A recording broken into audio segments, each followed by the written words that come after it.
On a voulu faire cet hommage un peu pour toutes les victimes du Covid-19 dans le cadre de leurs fonctions en France et partout dans le monde. Évidemment que ça ne s'adresse pas que aux victimes professionnelles.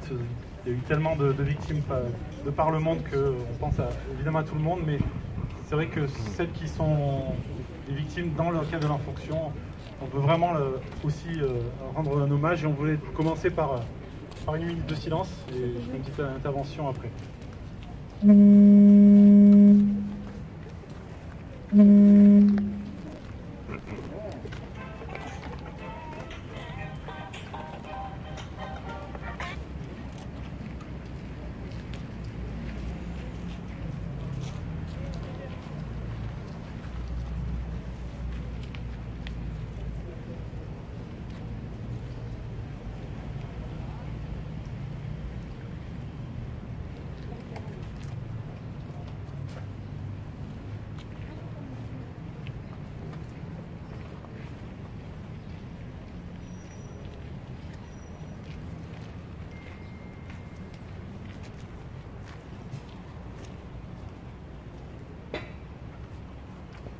Merci.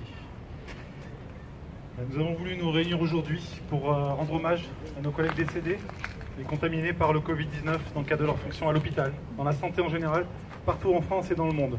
Nous pensons bien sûr à toutes les victimes de ce virus, en première ligne ou non, et à leurs familles qui auront, tout comme nous, du mal à faire leur deuil sans ressentir une grande colère. Car nous savons toutes et tous au fond de nous que les conditions n'ont pas été réunies pour protéger de manière efficace les personnels en première ligne, et en particulier dans la santé. Aujourd'hui, les informations circulent vite. Tout le monde avait pu voir les premières victimes à l'autre bout du monde.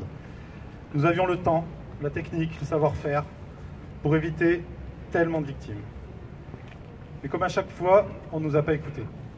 Au CHU de Toulouse, la première alerte a été faite le 4 février par un courrier des élus du personnel. Mais les actions sont arrivées à peine début mars. De longs jours se sont écoulés où beaucoup d'entre nous ont été contaminés. On nous a demandé parfois de venir travailler malades. Certains ont contaminé leur famille ou ont cru l'avoir fait. Il n'y a pas eu d'essai hospitalier au CHU de Toulouse. Mais combien de chocs, de souffrances, d'angoisses inacceptables. Et combien de victimes intolérables. Et même quand les consignes étaient données, on manquait de masques, de tests, de protection en tout genre, de matériel aux normes. L'heure n'est pas au règlement de compte aujourd'hui, mais nous espérons toutes et tous qu'on nous rendra justice. Heureusement, comme toujours dans la difficulté, on s'est serré les coudes malgré les dysfonctionnements, les restrictions. On s'est auto-organisé pour trouver les meilleures solutions pour nos patients, pour se protéger de nous-mêmes.